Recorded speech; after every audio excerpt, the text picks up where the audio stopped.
What's up, everyone out there? Welcome back to Daily Fantasy Sports Picks and Bets. It's The Mix, powered by Mayo Media Net here on YouTube and presented by Jock MKT, the Daily Fantasy app where you get paid for being smart. Woohoo! Download that bad boy for free. Use the promo code MMN.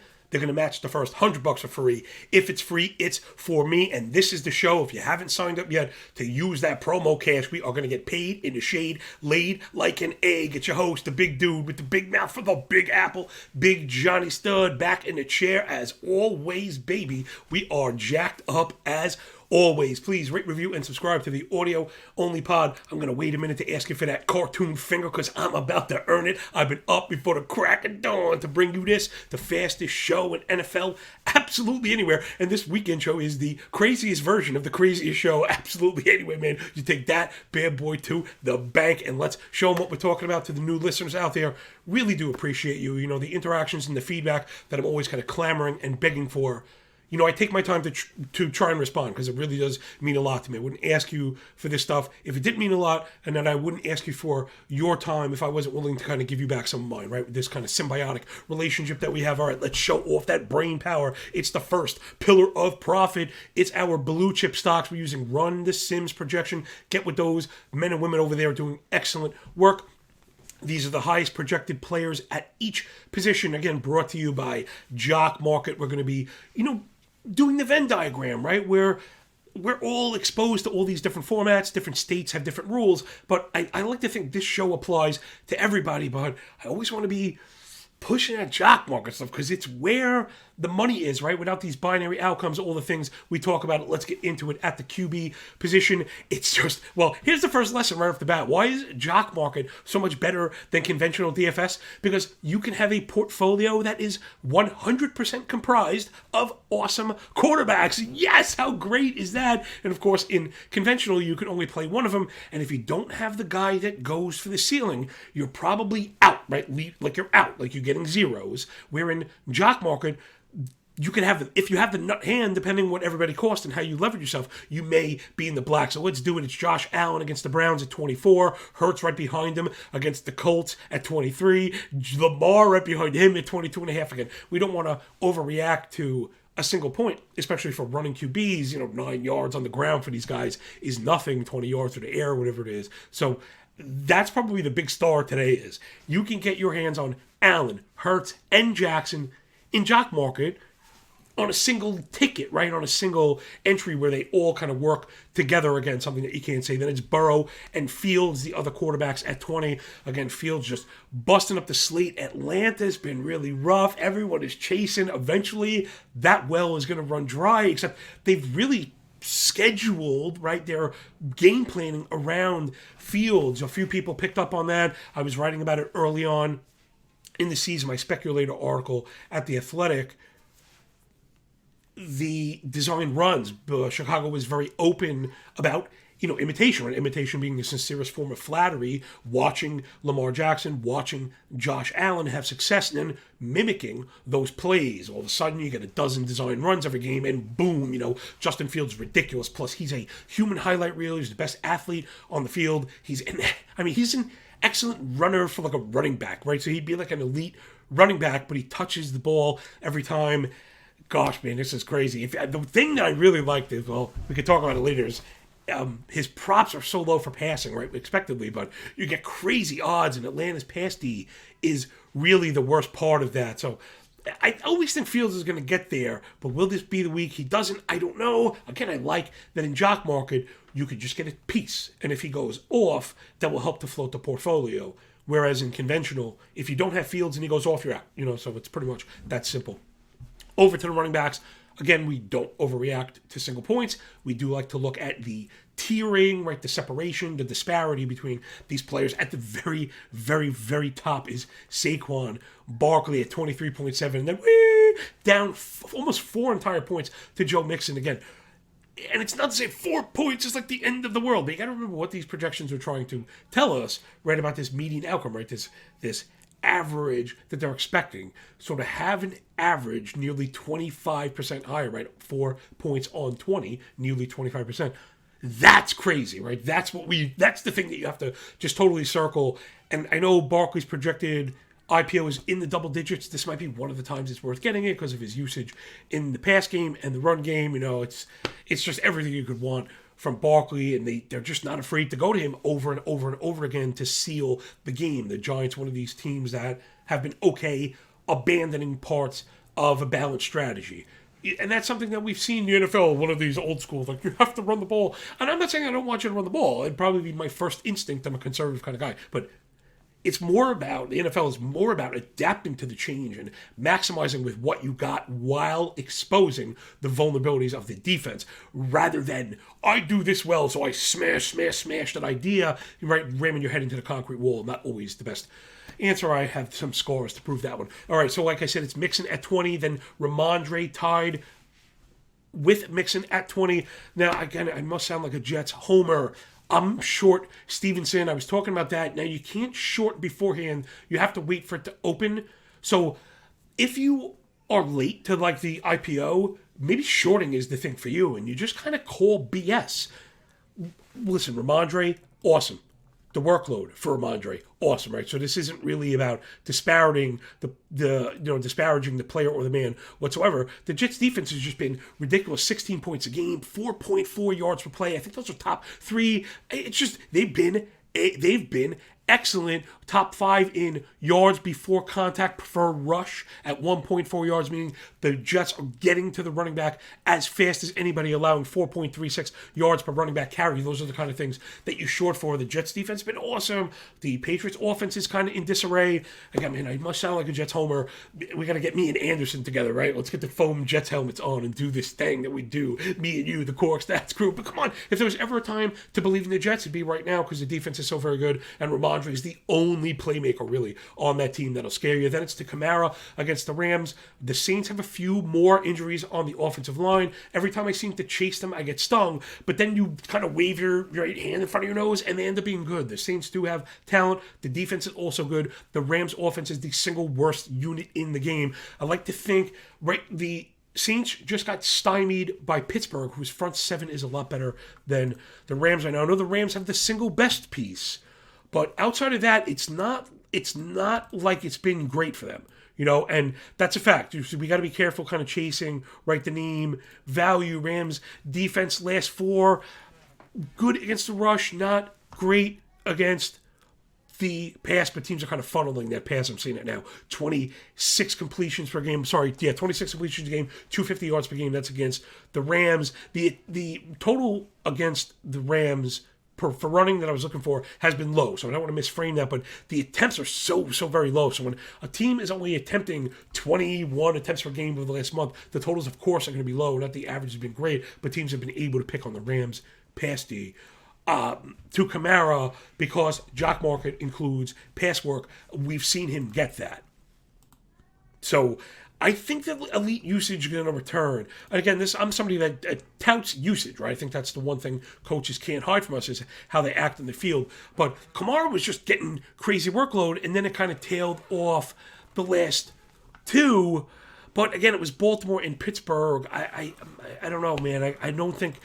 I think I should say the Saints are going to try and stretch the Rams, and we'll see a lot of that quick outage to Kamara because of the weaknesses in the offensive line. I'm probably going to sum it up that is, even if we don't have a staunch advantage there, I think the Saints are going to be using Kamara in the pass game in a way that we've seen earlier in the month and not so much the last 2 days. And then it's over to Josh Jacobs against Denver. There's another short spot for me. Like, you just don't play anybody against Denver. That defense is awesome. It's a shame how bad the offense has been, right? The defense has been awesome, because I said that. The offense is so poor, it's really a disgrace. It's kind of a shame.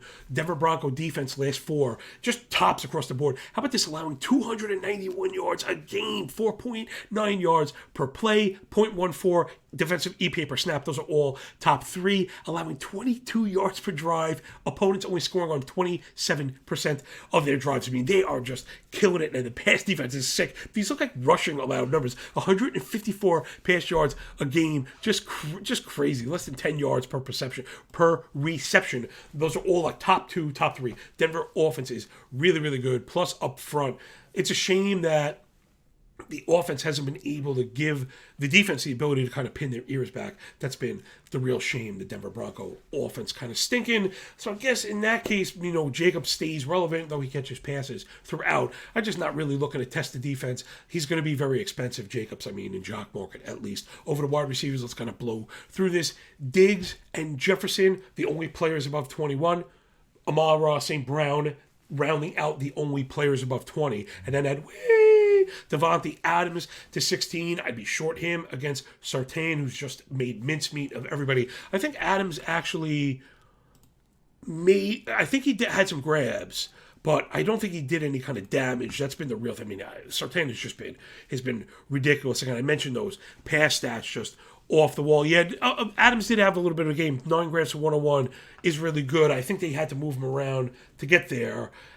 I would be giving Denver again. It's not he had 9 for 101, so you go get him again. I think we'll see the adjustment. However, whatever the Raiders did to get him open, I think you'll see the Broncos readjust. Remember, the Raiders now without Waller, without Renfro, you could really, really dedicate yourself to covering Adams. And then again, it's kind of funny, not to cite, right? It was just last week, Indianapolis, or it might have been the week before, Jacksonville. Regardless, he did all this crazy amount of work. I think it was the first one. I think it was Jacksonville. He had the 9 for 146 in the first half, but then got shut out in the second. And the point being, as good as Adams isn't really to knock him, we just know he's one of those players that can get to that $12, $13 spot in Jock market. Really hard to get with a player there on a 200-player slate, only giving yourself a 2-to-1 potential return to be the top player at a 200.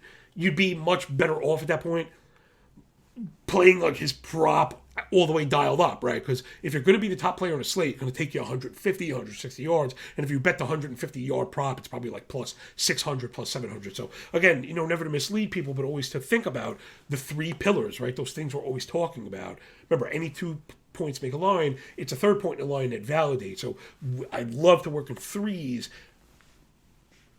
The conventional play, Jock market, and the prop market. So when you have these hits, just knowing the player's not enough, and that's what you get out there, a lot of this anodyne kind of veneer analysis out there, people just kind of reading projections and throwing them at you. Where I know this is a projection-based show, I think where's more about the application. And then it's the Pittman against Philly. The Philly defense, we saw Washington kind of get it done against them a bit, but their pass defense is very good. Now, you're going to have to get to them on the ground, right? And that's what we saw Washington do. So I don't know if I'm going to really get there with the pass catchers. The pass defense for Philadelphia has been phenomenal. They're right there with Denver, 0.16 EPA per dropback on defense. Opponent passers have a 72 rating the last 4 games. There's that sub 10 yards per reception, 157 yards passing per game, 3 touchdowns to 5 interceptions. I don't know if we're going to get there. If I were going to go with a pass catcher, I'd probably be looking more for Paris Campbell, a guy I've been touting all season, is on all of my teams, and anybody following my spec article has been on him. When they make the move to Ryan, the Colts go into a full-out shotgun. Again, he's very slow, but the processor is very fast. So when the body is slow and the processor is fast, you move into the shotgun a lot to give him that extra clip to read. The Philadelphia D also strong up front. They get a lot of pressure, right? So they're top 8 in pressure, 35%. Again, this is the last 4 games on middle of the pack blitz package. So the sack rate low because the blitz rate is low, but the pressure rate is high. So high pressure, old stone feet quarterback is slot receiver to me, right? So again, how we piece these things together and how I like to buck the projection sometimes. Lastly, to the tight ends, wrap it up with a big who cares. It's all about Mark Andrews. I don't know if he's going to play. You might see Likely anyway. I think Likely is viable regardless. I'm going to like him. Oh, Likely. I'll Likely. Oh, so terrible. Gosh, I wish I could go back and undo these bad dad joke puns, but we've been decorating for Christmas, so I'm in the total childish. I got the whim going on, you know what I'm saying? It's whimsical round here. So it's Andrews against Carolina. Of course, he's the main weapon. To drop down to Hawkinson, who's been excellent. Elite usage. And he's given, this is TJ Hawkinson, has given the Vikings a pathway to kind of a short intermediate pass catcher, which opens up the door for Jefferson to work further down the field. He's been a huge key to unlocking that offense, and then Tyler Higbee, which the projections love because they know he's just going to get rammed. He's going to get force-fed the ball. This feels like a 9 catch for 18 yards, if there's such a thing. Just awful. I mean, the Rams are just awful. One of the worst things you've ever seen. But Stafford is back, so he's at least competent, but they have no one else to catch the ball. But that's what tight ends do. So, boom, that will do it. That's our blue chips. Again, I am just focused all over the quarterbacks. Give me all in Jock Market. It's a quarterback day. Go for Allen, go for Hurts, go for Jackson, go for Fields. Let it run. Even Burrow, like the top 5 guys, and just let that run. Because, look, the projections are higher than across the board. You forget the tight ends. They're higher than all of the wide receivers, right? All 5 top projected QBs are higher than all but the top 3 projected wide receivers and all but the top 3 projected running backs. So there it is. Just get with the quarterbacks today. Oh, boom. Rate, review, and subscribe. We got the ball past the 50-yard line. Let's get it up into the red zone. But first, let me just catch a breath because, man, this analyzing ain't easy. All right, let's get it. It's the second pillar of profit here. Your penny stocks brought to you by Jock Market. Love that company. Download the app. Use the promo code MMN. Use the first $100 because these are the days to do it. And the IPO show it. Again, for the audio-only listeners, please hop over to YouTube. Go over to the Bird app. You can get me at John Laghezza or the Mayo Media Net. And check them out. We put these graphics out for you so you could use it as a nice referral piece. Always good to have notes, everything all in one spot. And this doesn't really exist anywhere else. No one else is doing the mesh of conventional with DFS, and then we mesh it together. Let's go get it. We got 2 QBs, 3 running backs, 5 wideouts, and a tight end at the back end. If you squint hard enough, you might see a partridge in a pear tree. It's Kirk Cousins at the very top against Dallas. Projecting for 19 points, 6.1 salary, 317 cost per point. Loving all that. Cousins looks like a play across the board. Single-digit ownership. The problem is in conventional DFS, I think the day of the late QB, the cheap QB has passed us because of the high rushing floors. I mean, these absurd rushing floors, right? But we're talking about 100-yard bonus with multiple scores on the ground. So you're at your own risk with a immobile QB. So as much as I like Cousins, the $7 IPO, right? That last thing I wanted to get to, he checks it across the box, and now I'm like, I got to pump the brakes because if he gets to the 19, the IPO is viable at $7. He's worth a look. The ownership makes it worth a look as well. It is going to get you differentiation, but if I had to, I'd be going one step below. Again, our always, ever-present lesson for this section is value is a rate stat. Just because it's cheap doesn't mean it's more value. Daniel Jones, a bit cheaper, 5.7 projected for 18, making it close enough to give them an identical cost per point. The ownership, one clip off, one bip off at 7. The IPO at 739. See, so if I had to pick, for me, the differentiator here is the similar IPO in Jock Market combined with Jones's rushing floor gives him the boost. Again, it's just add him to the list also of this is a running QB slate, and I think that ties into the X's and O's that we spoke about this year. Again, in short, the defenses with the inception of this too high shell, this too high man. Just think of it, it's like a prevent defense. Seriously, people are just trying to paper over the fact they've moved to a prevent, right? So there's 2 guys protecting center field, right? So instead of center field, guy number 1 is right center and left center. Squeeze in a little MLB reference there. I missed my baseball. And that has really stunted deep passing. Teams, again, are going to be looking to adjust. I mentioned out at the open, that's what defines winners in the NFL, players, gamblers, but also teams and the like. Who was going to adjust to that? And now we've seen, partly, if you have the weapons, you go to the shotgun, like I said, lots of slot reads. If not, you man up, go big, and run the ball until they have to give up on the too high, and then you're looking for play action. So there are different pathways to beat it. Again, Russian QBs are always going to have a bit of an answer to that. They solve everything. Plays break down, bootlegs, and the like. So give me Jones if I had to pick a penny stock QB. Into the running backs, values, it's Ramondre, Joe Mixon, and Saquon. Again, Saquon, the most expensive player on the board here, but he's one of the best values because of the ridiculous projection. He's only projected 14% ownership, so you can get with that with the ceiling against one of the worst defenses in the league. You go get it. I mentioned the double-digit IPO, which was going to be there. We're projected at 10.50. It's really kind of tough. I think I would get with Barkley up to 12. So I think there is some room to profit there. Why? Detroit defense is just atrocious. 400 yards per game on the nose. Last 4 games, 40 yards per drive, 3.5 minutes per drive. Those are bottom 2. 2.62 yards before contact per rush on defense. That's worst in the league, meaning Barkley's going to have a lot of room to operate. 5.17 running back yards per attempt allowed by the lines. You got to get with Barkley today. I even think he's worth a sniff at the double-digit IPO. If the ownership stays at 14, you lock him in to DFS. Skipped over Joe Mixon. Again, opportunity is going to be there. I'm worried a bit about the Pittsburgh defense. They're extremely popular with TJ Watt back, but the usage that Mixon has got has been downright elite. He was very disappointing around the goal line. These are not really the stuff. That's not the stuff I care about. And then he blew up for 5 touchdowns. But like the workload, is really good, and you're getting a reception floor from him that we hadn't always had. It's 3 receptions, waking up with 3 receptions, off the bus with 3 receptions, where you have a great pop at 4, and then against Cleveland, he got up to 7 in a loss. I don't know if Pittsburgh is going to get ahead, but Mixon is definitely viable.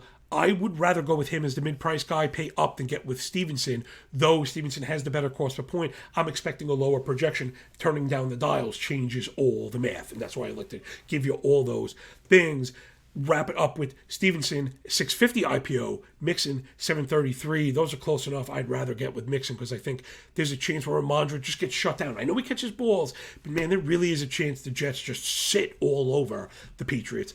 Offense into the wide outs, Amon-Ra, Garrett Wilson, Michael Pittman, Cortland Sutton, and Stefon Diggs. Let's see if we could do them in a bunch. Amon-Ra, again, every week I'm surprised that his salary is still as low as it is in DK. Seemed to be said for Jock Market. I think he's a pop. Whenever Goff is there now, he's just hyper-targeted when he's healthy. Giants defense is starting to, not say like fall apart, but where they were looking like super strong at first. Again, this is why I think you have to split these things. Giants pass these, where you've been able to get at them. They're allowing 22 completions on 36 attempts. That's good for 262 per game, 12.5 yards per reception. Those are all in the bottom 5. They only have 1 interception in the last month. So I think, Goff's been pretty efficient. I think you can get with Amon-Ra. If his IPO stays below 8, you got to get with that. I certainly will. Garrett Wilson is one of my favorite plays on the board. The thing with the Jets, and the reason I like him so much, is as bad as Wilson has been, his splits are revolved around pressure. As good as the New England defense has been, they don't get a lot of pressure. I think the Jets' run game and the way they style their pass game, I don't think they're going to score 35 points, but I do think it's going to be enough to get it done. Wilson should be at the center of it. He's, again, it's very easy to look past players on bad teams, but his usage has been excellent as well. Last month and across the season, he's running around at 94% of dropbacks, top target earner, 20 targets, 18 catches, 231 in the last 4 games, 6 receptions per game for 77. So he's always going to be projecting above his props and above all these things. 365 cost per point, down at the sub 5,000. DK salary, get with Garrett Wilson for sure. $4 IPO, he's a smash in Jock Market as well. Michael Pittman, I'm having a bit of worries about. I mentioned it before at the Open. If you skipped, shame on you. You can get it there. I am off of Pittman. I'd rather go with Campbell. And then if you start playing with those dials, like I mentioned, turn down Pittman's projection score at all these things get kind of out of whack because his ownership at 14 is a bit too high. $5 IPO is nice. I'd rather get with Campbell because it's going to be lower, and I think you could outscore him. I do like Cortland Sutton. Hamler is out right. They have nobody going. I don't think Judy's going to play. They're still hanging on saying he could play. I highly doubt he's going to play. If you want a Sutton prop, get on it before Judy's marked out. That's going to jump up 4 or 5 yards right off the bat. So I really like Sutton projected for 16 at 6,000. So compare him to Michael Pittman. Okay. Pittman, 16.2 to Sutton, 16. 6.1 to 6.0. Cost per point, 376 to 377. Dead nose. Ownership, 14 to 16. Jock Market IPO, Pittman, 507. Sutton, 433. That 70 cents by percentage matters. And if you have a stance as disparate as I do, Sutton via Pittman, you scratch Pittman. get away from it altogether, especially why wouldn't you go after the Vegas defense opposed to the Eagle defense? I think people are going to step on that rake. We mentioned this a lot. We're using projections. They're brilliant. But part of the usage is kind of one of my favorite analysts, right? People often ask me who I listen to. I know it's probably standard because he's the GOAT, but Leviton is excellent at he's very eloquent and it's very astute, right? The way he lays these things out and explains them. So, yeah, obviously, if you listen to me, I'm sure you're listening to him. But yeah, strategy is always at the fore of these things, and saving and being smart and making decisions strongly, right? Believing them, having conviction. And then it wraps up with Diggs, who that now should go absolutely bananas. I think these numbers may be a little bit off. I think the IPO is off. The projected for 21.5 at 8.3 leaves you at 386. If you're higher than that because of the dome scenario, all those numbers get turned down, making Diggs the best value on the board, right? Straight up the best value on the board. If you turn up his projection at all, he is the best value. So don't be scared off of getting with Diggs at a 12% ownership is fine. That's excellent. 784 IPO is where I think this will change. I think he's going to end up in the double-digit range on the fast track against the Cleveland defense that struggled. And then wrap it up with tight ends. We mentioned Tyler Higbee, who's just going to get peppered, and they're going to be low quality, and he's going to catch them, and he's going to fall down. And he's going to do that all game, right? And that's going to be it. And he's going to be totally chalky and totally over-owned, and that'll be what it is. But for a tight end, he just gets volume, and that's it. But I wish, man, I was a big A-Rob guy, and I wish this should be right. That was also the thought of drafting A-Rob. Allen Robinson was, wow, if Cooper Kupp goes down and he's already rolling, he's going to step into this ridiculous role. Cooper Kupp out, and here we are touting Tyler Higbee. So I'd really just rather leave it. If his IPO stands at 333, I think you can get with it. I'd probably rather not pay the 4K salary. I do have one sneaky name if you're really, really digging deep. It's Tyree Jackson. I wrote about him at The Athletic. The Eagles need a tight end with Goddard down. This guy is a massive mountain of a gargantuan among behemoths. I mean, he's like 6'7.5" or 6'8", 250. Guy is ginormous. And last year with Goddard out, Jackson, who struggled with injuries, he's off the PUP list for this game. Right, so people are chasing Calcaterra. You've heard that name. We're not. If we're going that route, you heard it here first. Get ready to clip this one on Tuesday when we have the top sleeper hit. Jackson led the tight end room in routes and targets and catches. Though it wasn't a ton of volume. I think it was 322, but he did score a touchdown. So everyone keep your eye on Tyree Jackson, tight end for the Eagles. That's where I'd go in conventional DFS. And of course, in Jock Market, he's going to be like a 5-cent play. So those are the kind of guys, it sounds stupid. Use the promo code MMN, get the $100 and play Tyree Jackson. And even if you play a few bucks, there's a chance that he quintuples up or quadruples up, or more because of the tiny IPO, which opens up the door for the big ROI. So boom, there's a lesson for you. Please press the like button. Struggling with my R's and my L's. I'm coming off some sickness. Yeah, because I feel like I bring the smoke, right? So the show is free, and if it's free, it's for me, right? So if this is for you, and you like this show and you like to keep it going, just press the cartoon finger, stick your cartoon finger up inside me. Man, that stuff matters more than it should. All right, show's getting off the rails, which is always a bit of a good thing. I got to hurry up because we're up against it with time, but let's wrap it up with a quick prop as we get up into the goal line scenario. I'm going to punch this rock in because I got a new touchdown dance, but first, let me scratch my nose. All right, let's wrap this up for the audio-only listeners. I won't leave you in suspense very long. It's your Week 11 main slate props brought to you by Jock Market. Now, I have been on the chiller of chillers, the chiller, the tutti chillers, on prop plays. Injury Maloik has been chasing me. These things happen. Why risk management so important? I missed the Thursday night game. We had Lazard, 60 yards. And plus 160, he gets 11 targets, 160 air yards, and falls short at 57. And them is the breaks, right? So rather than me cost you any more of your money, let's leave it up to the smart people that run the Sims to tell us where to bet. I found the largest disparities in projections and props, right? So again, nobody's really doing this kind of work out in the open for free, and that's what we're doing, you know. So you want to hat tip Patty Mayo. He really is the GOAT. As good of a guy as he is a businessman, he is the coolest dude and just the straightest arrow, and I really respect that, you know. And he's allowed, right, for us to kind of, myself and the producers, to bring you this, you know, kind of unusual style, this weird presentation I do where I'm screaming and, you know, rambling, but tying in all these different points as we cover the Venn diagram, the prop playing, the conventional DFS, the jock market play, because I think it's understanding how to adapt to the new formats is the pathway to profitability. You know, understanding where DFS fits in, the all or none. I like winner take alls. All right, I said I wasn't going to rant, but I did anyway. So it's Nick Chubb over 73.5 yards. He's projected for 88. I mean, 15-yard disparity on the fast track. The assumption is that the Browns going to be looking to establish the run against the Bills. I think they will. We know Chubb's a pop for a home run every time. We have seen them get away from him at times, though.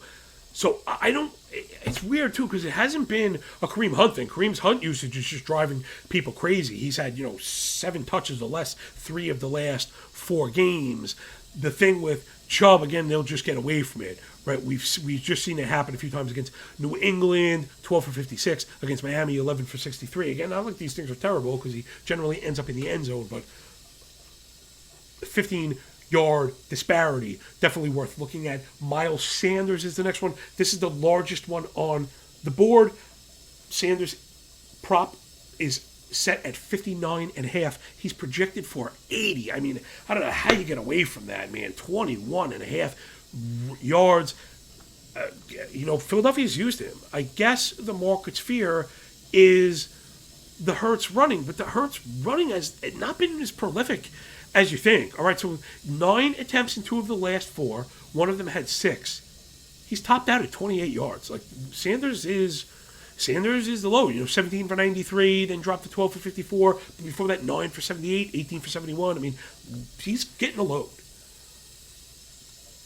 Again, projections are what they are. I don't do them. I don't want to mess with them. That's what this is, right? So these are heavy leans, heavy projection-based leans, let's call them, because I don't know if I'd have Sanders at the prop that low. Maybe it's something the books know that I don't. But then with Courtland Sutton, his prop is set at 61.5 receiving yards. He's projected for 72. We've noticed this. People have mentioned part of what's made DK so hard this season has been how tight the receiving pricing has been. We've seen that translate into the prop market. And the projections are tuning down, right, as more and more people get smoked chasing overs. It's more been one pass catcher in a game going way over, and not like because of the passing is down, right? I mentioned the too high show, so you're not getting the deep balls like you were. People having to work under, and you're getting the underneath guy racking up, compiling stats. The thing with Sutton is he's the everybody. There's nobody there. It's Sutton and Dulcich, and that's about it. So the 11-yard, difference, one of the biggest ones, and then let's wrap it up with the biggest one. Michael Pittman again. I know I'm off it. I'm off it. I still think he might hit 60. Michael Pittman, the prop line is set at 59.5, projected for 77 yards. That was easily the biggest disparity on the board. So again, if you want to buck me, I have not done well, though I'm red on the season for props because of the way I bet. I mean, this is what I do. This is why I think I'm worth a paying for a follow. Like, even though Patreon's free, everything's free. I don't care, but I try and justify premium with my own free content because I think the lessons are there, right? Anybody can hit picks over a small sample, but I think it's the ability to stay in the arena all the time, like I have, that matters. Showing you how to draw up these tickets. And to that last point, let's just wrap it up, and then I'll go full screen, get out of here with my favorite lesson. Remember, Chubb over 74, Chubb at 74, over 74, Sanders over 60, Sutton 62, and Pittman 60. All with double-digit disparities. Chubb, Miles Sanders, Sutton, and Pittman. Hey, maybe roll out a parlay, maybe roll out a 3 of 4. Let's wrap it up with my favorite lesson up against the time. But it's this. I mentioned players, when they go over props, they generally go way over props. I also mentioned being on a chiller. I also mentioned being sustainable. How do you mesh all those things together?